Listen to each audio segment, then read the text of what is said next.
تو وہ یہی وجہ تھی کہ وزارت اعلیٰ کی آفر تھی اسٹیبلشمنٹ کی طرف سے جی، اور یہ سی ایم بلوچستان اس لیے ساتھ تھے، تو میں نے کہا اپنا سر ہتھیلی پہ رکھ کر خود گئے ہوئے تھے اس جوڑ توڑ میں.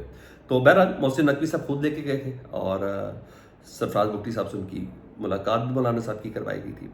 تو بہرحال پیغام رسانی اسٹیبلشمنٹ کی طرف سے یہی کر رہے تھے. تو بہرحال وزارت اعلیٰ کے ذریعے منانے کی بھی کوشش کی، مگر مولانا صاحب نہیں مانے.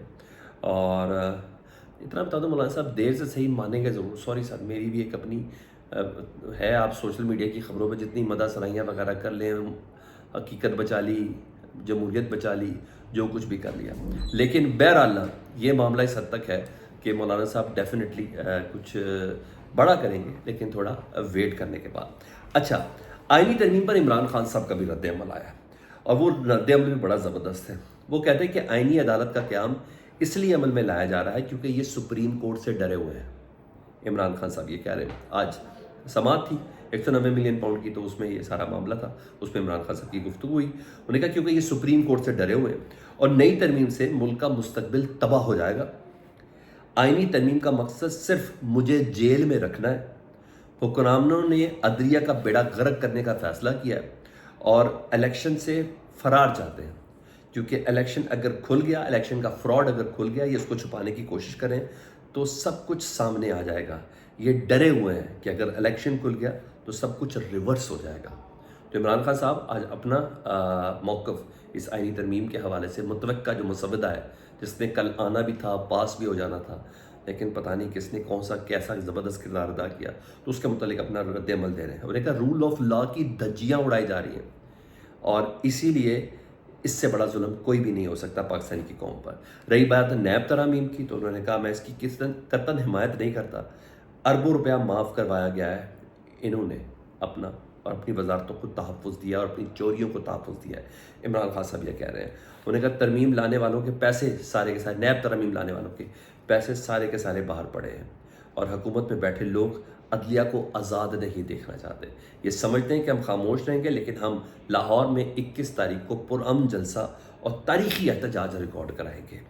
اور ویسے میرے پاس خبر یہ ہے کہ 19 ستمبر کو جو وکلا تحریک ہے نا، اس کے ساتھ عمران خان صاحب یعنی پاکستان تحریک انصاف بھی اپنے احتجاج کو شامل کرنے جا رہی، کیونکہ وکلا کا ایک ایک نمائندہ اس قانون سازی کے متوقع مسودے کو، جو اس وقت سوشل میڈیا پر سامنے آیا ہوا ہے اور اب مین اسٹریم میڈیا پر بھی سامنے آیا ہے، اس کو جوڈیشری کے اوپر اب تک کا سب سے تگڑا حملہ تصور کر رہے ہیں.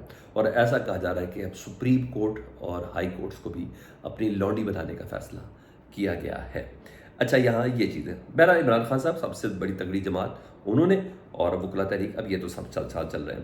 ادھر آئینی ترمیم کا معاملہ ویسے تو رہ گیا. سب سے پہلے اس کا اندازہ مجھے تو رات کو یقین ہو چکا تھا جب نواز شریف صاحب 1 بجے نکلے اور 4 بجے کے قریب لاہور پہنچے. تو نواز شریف صاحب کو تو سب سے پہلے بتا دیا گیا تھا کہ سر ہونا کچھ نہیں، بھائی جان آپ تو جائیں. تو وہی بھائی جان والی بات تو ہو گئی تھی، یعنی مجھے اتنی کلیئر ہو گئی تھی. اور صبح پھر 8 بجے جتنے ایم این ایس تھے وہ موٹر ویز پہ چڑھ چکے تھے اپنے اپنے آبائی علاقوں میں جانے کے لیے، کہ ان کو بھی پتہ تھا کہ یہ کوئی ایسا کام ہے نہیں. تو بس بہرحال آپ اور مجھے 12:30 بجے تک انتظار کرنا تھا. خیر تقاریر جو ہوئیں اسمبلی کے فلور پہ تو ہوئیں، لیکن عرفان صدیقی صاحب جو کل صبح تک یہ کہہ رہے تھے کہ ہماری پورے معاملات پورے ہیں، ووٹس ہمارے پورے ہیں، مولانا صاحب ہمارے ساتھ ہر معاملے کے اندر بالکل سہمت ہے، اور آج ہم ہر حال میں یہ آئینی ترمیم پاس کروا لیں گے. وہ عرفان صدیقی صاحب کہتے ہیں کہ کوئی جیت ہار نہیں ہے، چلو 10 دن بعد ہو جائے گا. بھائی ان کے کہنے سے کہ آپ 20 دن کر لیں، آپ 10 دن کر لیں، اور عرفان صدیقی صاحب کو پتا ہوگا یہ ترمیم کا بانی ہے. حیران کی یہ بات ہے، ان کو دوپہر کو 12 بجے پتا چلا ترمیم کا بانی ہے. رات کو نواز شریف صاحب کو فون کر کے پوچھ لیتے تو وہی بتا دے کہ عرفان صاحب میں موٹر وے پر ہوں، مجھے آپ سب سے پہلے پتا چلا ہے کہ ترمیم کب آنی ہے اور کیسے آنی ہے. تو بہرحال یہاں یہ چیز ہے. اور اب یہ کہا جا رہا ہے کہ پرائم منسٹر نے امریکہ جانا ہے، اور 24 ستمبر کو وہ امریکہ جا رہے ہیں. اقوام متحدہ کی سلامتی کونسل کا اجلاس ہے، اور یہ ستمبر میں تو ہوتا ہوا نظر آ نہیں رہا کہ دوبارہ مسودے سے متعلق کوئی بحث وغیرہ شروع ہوگی. لیکن بہرحال اکتوبر آ جائے گا، اور اکتوبر میں تو ویسے بھی بڑی اہم ترین تعیناتی ہونی ہے، جس میں قاضی فائزہ صاحب وغیرہ بہت سی چیزیں سیٹل ہونی، اہم تبدیلیاں ہونی ہیں. اور وکلا نے 19 ستمبر کو ویسے ہی لاہور میں تحریک کا اعلان کر دیا ہے. تو یہ پوزیشن ہے. ہاں، فیصل واڈا صاحب یاد تو آپ کو آ رہے ہوں گے. جی ہاں، فیصل واڈا صاحب نے حکومت کو نااہل قرار دیا ہے. اس آئینی ترمیم کے نہ ہونے پر ان کو نکمہ قرار دیا ہے. انہوں نے کہا ان سے یہی توقع کی جا سکتی تھی، یہ سیاست کے چیمپئن بن کے آ رہے ہیں، ان سے ذرا پوچھ لیں۔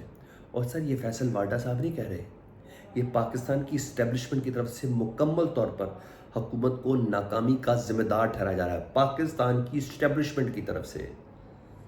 فیصل واڈا میں اتنا تپڑ نہیں ہے، ان کے بھی سائیں تگڑے ہیں، تو فیصل واڈا کے منہ کی طرف سے اسٹیبلشمنٹ کی جانب سے کہا جا رہا ہے کہ یہ موجودہ حکومت، یہ سسٹم، یہ سیاسی چیمپئن، یہ تمام کے تمام ناکام ہیں۔ مطلب اسٹیبلشمنٹ اس آئینی ترمیم کے حوالے سے کل کی ایپیسوڈ کی اونرشپ نہیں لے رہی۔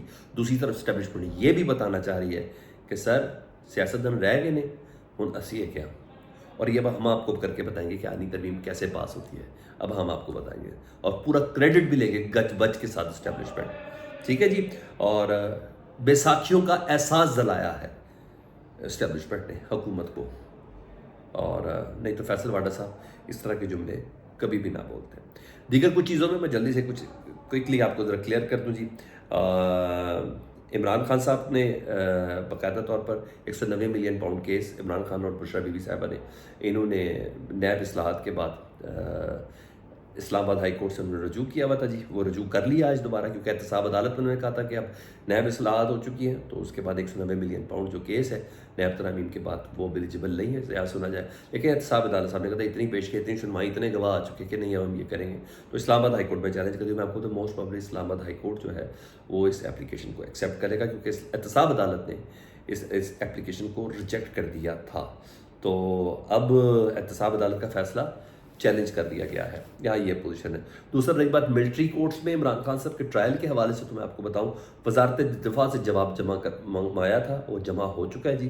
ایڈیشنل اٹارنی جنرل نے کہا ہے کہ آج کی تاریخ میں ملٹری کی تحویل کے حوالے سے نہ کوئی درخواست ہے عمران خان صاحب کے حوالے سے کہ ان کو ملٹری کی تحویل دینا چاہیے، تو عدالت نے بہرحال کل تک مزید بریفنگ بھی مانگ لی ہے، تو یہاں یہ چیز پوزیشن اس وقت چل رہی ہے۔ تو یہ اپڈیٹس ہیں جی۔ آنے والے 10 دنوں کے لیے میرا خیال ہے پاکستان تحریک انصاف کو اپنے اراکین معزز اراکین پارلیمان کو تھوڑا ذرا حفاظت میں بھی رکھنا ہے، ان کو چھپا کے بھی رکھنا ہے، کہیں اٹھائے نہ جائیں، کہیں بگائے نہ جائیں، کہیں آفر نہ آ جائے، کیونکہ آج اسمبلی کے فلور پر اسد کیسر صاحب کہتے ہیں ہمارے 6 سے 7 افراد ایسے ہیں جو اٹھائے بھی گئے ہیں، اور جن میں سے کچھ کے متعلق ان کو پنجاب ہاؤس میں باندھ کے رکھا ہوا ہے۔ یہ تمام چیزیں خیر چل رہی ہیں۔ فیڈ بیک سے متعلق ضرور آگاہ کریں، اپنا بہت خیال رکھیں۔ اللہم صلی علی محمد و علی محمد۔